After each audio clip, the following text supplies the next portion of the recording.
मैं झूठ नहीं बोल रही हूँ। दुकान वाले बहुत सारे ग्राहक आवे हैं, लेकिन मैं कदे काउंटर से उठकर किसी को गहना ना दिखाऊं। हमारे दुकान का सेल्समैन ही दिखावे है।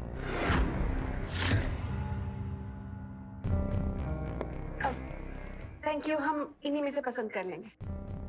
ये बात कहते हुए अवनी टेबल पर रखा नेकलेस ध्यान से देखने लगी। उस नेकलेस की चमक से ये साफ पता चल रहा था कि वो बहुत महंगा नेकलेस था, जिसके ऊपर हरे स्टोन्स का काम किया था और बहुत ही खूबसूरत डिजाइन पूरे नेकलेस पर बनाए हुए थे। लेकिन अवनी की सुई कहीं ना कहीं उसी नेकलेस पर आकर अटक चुकी थी। गौतम उस नेकलेस को देखकर अवनी की आंखों में आई गहरी चमक को देख रहा था। उसका मन हुआ कि वो अभी के अभी अवनी के लिए वो नेकलेस खरीद ले। अजी, ये तो बहुत ही रेयर पीस है। प्योर जोधपुरी डिजाइन, काम भी चौको, डिजाइन भी चौको। नहीं नहीं चलिए, ये बहुत ज्यादा एक्सपेंसिव है। हमारा बजट ना 50,000 तक ही है। अरे आप ये क्या कर रहे हैं? समेट क्यों रहे हैं सब? तो क्या करूं, तने पैक करके दे दियो। अरे भाई जी, इतना महंगा गहना खरीदने की हैसियत ही कोनी तो मैंने पहले बता देती। हम का इतना महंगा महंगा सेट खुलवा दिए, पता ना कहाँ से आ जाओ है भाई। समेट ले सब। अरे जब इतना बजट ही नहीं था आप लोग का तो पहले बता देते ना। ये पता है रेयर पीस है ये नेकलेस का। अरे हम क्या करें, जब से हम आए हैं ये साहब ज्वेलरी की ढेर लगाए जा रहे, इसमें हमारी क्या गलती है? वाह जी वाह, उल्टो चोर कोतवाल ने डांटे हैं। मैंने तो घनी देर पहले ही खबर लग गई थी कि इनके जेब में पैसा ना होए, बस महंगा सामान देखना है। बस हो गई तारी बात, कब से सुन रही हूँ।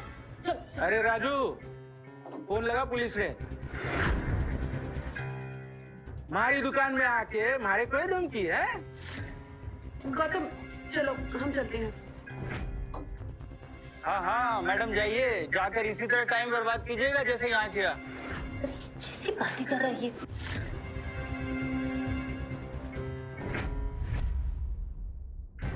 अरे सर, इन लोगों का डेली का नाटक है। मैंने कल भी इनको एंटीक मार्केट में देखा था, वहाँ भी ये तोड़फोड़ कर रहे थे और पैसे देने की बारी आई तो वहीं से रफू चक्कर हो गए। तो ये लोग वही हैं। अब समझ में आया मुझको। जब बीबी को कुछ खरीदवा नहीं सकते तो बस महंगा महंगा नेकलेस देखना है और फिर से उसे चोरी करने का इरादा भी रखना है। वाह। देखते ही देखते बात बढ़ने लगी। ये देखकर अवनी का गला सूख गया। सामने खड़े सेल्समैन अब उसकी बात सुनने को भी तैयार नहीं थे। तुमसे किसने कहा कि मेरी खरीदने की औकात नहीं है? गौतम के मुंह से निकली आवाज ने सभी को हिला दिया था। अरे वो नेकलेस 12 लाख को है, तू खरीद सके है के? खरीद सके तो ला दे पीछे।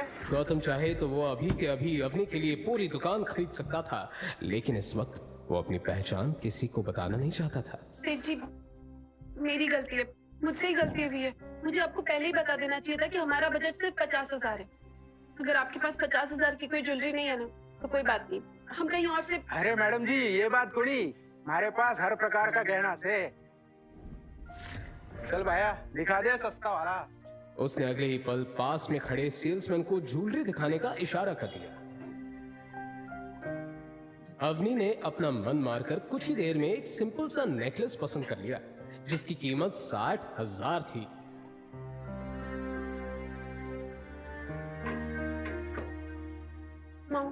इसकी पेमेंट कर दो। अवनी नेकलेस पैक करवाकर गीता को देखने लगी। पूरा मूड खराब कर दिया उस मनुष्य गौतम की वजह से। सीना फुला के इतने बड़े शॉप में लेते हैं जैसे तो उसकी जेब में पैसे। ये लो। गीता ने तुरंत अपने पर्स से पैसे निकालकर कैश काउंटर में जमा करवा दिए। ये लो भाई। और शॉप से बाहर निकल गई।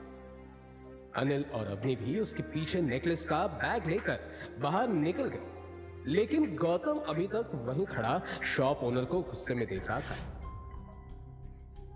क्या हो गया भैया? गई तेरी बींदनी? जब जेब में पैसा ना होए ना तो आदमी को हवा में नहीं उड़ना चाहिए, हैं? ये बात सुनते ही गौतम गेट से बाहर निकल गया, लेकिन उसके गुस्से का गुबार अभी तक खत्म नहीं हुआ था। बाहर पहुंचते ही उसने देखा अवनी कार के बाहर उसका वेट कर रही थी। सर चाबी। आप लोग चलिए, मैं आता हूँ।